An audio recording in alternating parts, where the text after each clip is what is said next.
Hi friends, எல்லோருக்கும் வணக்கம். இன்னைக்கு இந்த வீடியோவில் நம்ம என்ன பார்க்க போகிறோம் அப்படின்னா, ஒரு 4 வருஷம் பழமையான ஒரு எலுமிச்சம்பழம் மரத்துல இருந்து புதுசாக ஒரு செடியை பதியம் போடுறது தான் இன்னைக்கு பார்க்க போகிறோம். அந்த பதியம் போட்டது 1 மந்த்துக்குள்ளே எவ்வளோ தூரம் காய் காய்ச்சிருக்கு அப்படின்றது தான் இன்னைக்கு உங்களுக்கு நான் காமிக்க போகிறேன். இது நிறைய பேருக்கு ரொம்ப யூஸ்ஃபுல்லாக இருக்கும். ஏன்னா நானும் நிறைய சேனல் பார்க்குறேன். எல்லாரும் எலுமிச்சம்பழம் செடி நர்சரியில் வாங்கி தான் வைக்கிறீங்க.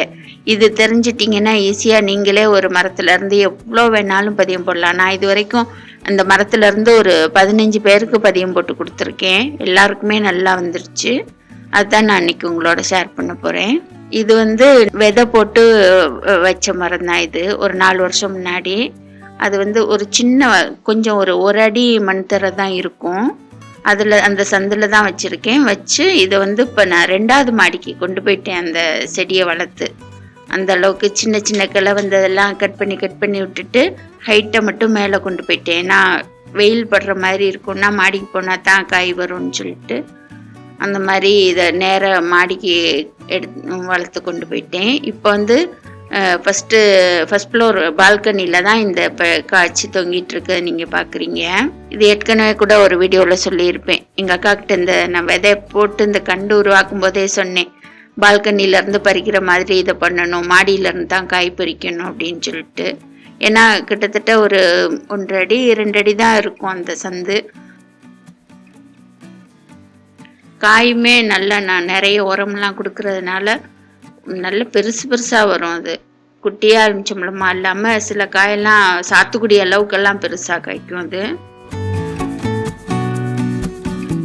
படியிலருந்தே நிறைய கொத்தாக காய்க்கும். நாங்கள் இப்போ சொந்த வீட்டுக்கு போக போகிறோம். சரி, அதனால இந்த மரத்தை இது தரையிலே வச்சு உண்டாக்கினது. இதை எடுத்துகிட்டு போக முடியாது இல்லையா. சரி, இதிலேருந்து பதியம் போட்டு நிறைய எடுத்துகிட்டு போவோம், எல்லாருக்கும் கொடுத்துருவோம் அப்படின்னு சொல்லிட்டு தான் நான் ஆரம்பித்தேன்.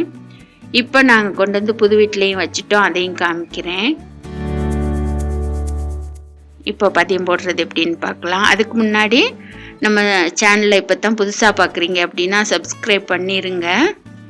வீடியோ பார்த்துட்டு முழுசாக அதுக்கு பிறகு லைக் பண்ணுங்கள், ஷேர் பண்ணுங்கள், கமெண்ட் பண்ணுங்கள். இப்போ எப்படி பதியம் போடுறேன்னு சொல்லிட்டு பார்க்கலாம். அதுக்கு முன்னாடி பென்சில் அளவு ஒரு திக்னஸ் உள்ள ஒரு கிளையை தேர்ந்தெடுத்துக்கோங்க. அதுதான் கரெக்டாக இருக்கும். அதில் நல்ல ஷார்ப்பான ஒரு நைஃப் வச்சு சுற்றி தோலை மட்டும் கரெக்டாக கட் பண்ணிக்கோங்க.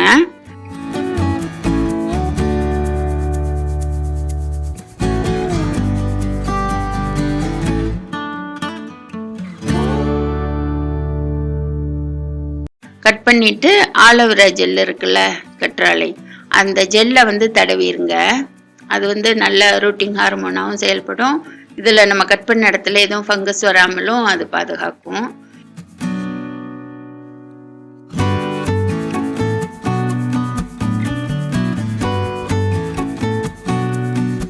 இப்போ கோகோபித் நனைச்சிட்டு ஒரு பாலித்தீன் கவரில் கட்டி வச்சுருக்கேன்.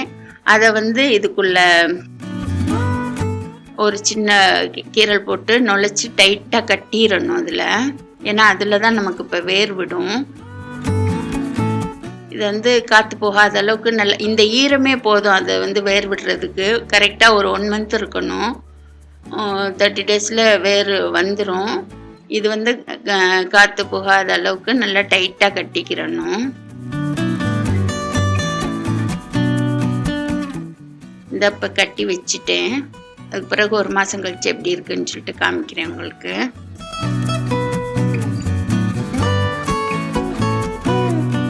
இந்த 1 மாதத்துக்கு பிறகு அதில் கட் பண்ணி எடுப்பேன். எவ்வளோ வேர் வந்திருக்குன்னு பாருங்கள். 30 நாள் இல்லை, ஒரு 27-28 நாள்லேயே கூட கட் பண்ணிடலாம். நான் மேக்ஸிமம் இது ஃபஸ்ட்டு 30 நாள் எடுத்தேன். அப்புறமெல்லாம் நாங்கள் நிறைய போட்டதெல்லாம் ஒரு 27-28 நாள் இந்த மாதிரியே எடுத்தேன். அதுலேயுமே நல்லா வந்துருச்சு. இது மாடிக்கு போகிறதுனால நிறைய கீழே கிளை இதாகாமல் கட் பண்ணி வச்சுருக்கேன். ஆனால் இதை நம்ம எடுத்து ஜாக்கிரதையாக இது பண்ணணும். ஏன்னா சட்டுன்னு அந்த கட்டியிருக்க கவர் தனியாக பிஞ்சிட்டு வர்றதுக்கும் வாய்ப்பு இருக்குது. ஏன்னா அந்த சின்ன அந்த வேரெல்லாம் ரொம்ப மெல்லிசாக இருக்கும் இல்லையா, அதனால் ஜாக்கிரதையாக பிடிச்சி தான் இது பண்ணணும். சட்டுன்னு ஒரு இதாக பண்ணினோம்னா பிடுங்கிட்டு வந்துடும் மொத்தமும். நான் கூட அது மாதிரி ஒன்று பண்ணியிருக்கேன், அந்த மாதிரி ஆயிடுச்சு. அதனால் அதுக்கு பிறகுலாம் ரொம்ப ஜாக்கிரதையாக பண்ணுவேன். பாருங்கள் இப்போ இதில் வேறு எவ்வளோ தூரம் விட்டுருக்குன்னு சொல்லிட்டு. ஃபுல்லாக கொக்கோ பித் தான், மண்ணே கலக்கலை, ஆனால் அதில் வேறு எவ்வளோ தூரம் வந்திருக்கு பாருங்கள். இப்போ தொட்டியில் எல்லாம் மண்கலவை எல்லாம் போட்டு ரெடி பண்ணி வச்சுருக்கேன், உரம்லாம் போட்டு. இப்போ அதில் தான் நட போகிறோம். சாதாரணமாக நம்ம ஒரு மரம் வச்சோம்னா காய்க்கிறதுக்கு 4 வருஷம் ஆகும். இந்த மாதிரி பதியம் போட்டு எடுக்கிறது என்ன ஆகும்னா கரெக்டாக நம்ம வச்சு 1 மாதத்துலேயே கூட பூத்து காய்க்க ஆரம்பிச்சிரும்.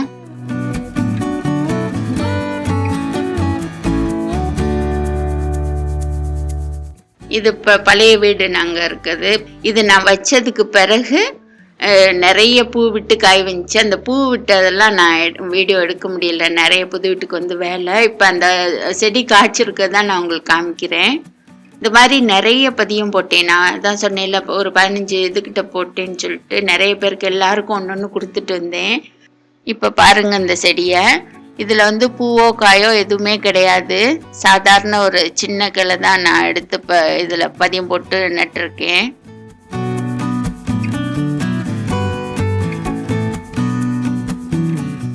இது இப்போ நாங்கள் புது வீட்டுக்கு குடி வந்துட்டோம், எடுத்துகிட்டு வந்துட்டோம் அந்த செடியை. இப்போ இங்கே கொண்டு வச்சுருக்கோம். பாருங்கள் இது பூத்து எவ்வளோ பெரிய காய் விட்டுருக்குன்னு. சின்ன செடி தான், ஆனால் காய் பாருங்கள் எவ்வளோ பெருசுன்னு சொல்லிட்டு. இதுவே நம்ம தரையில் ஊண்டிட்டோம்னா இன்னும் காய் நல்லா பெருசாக சாத்துக்குடி அளவுக்கு பெருசாகும்.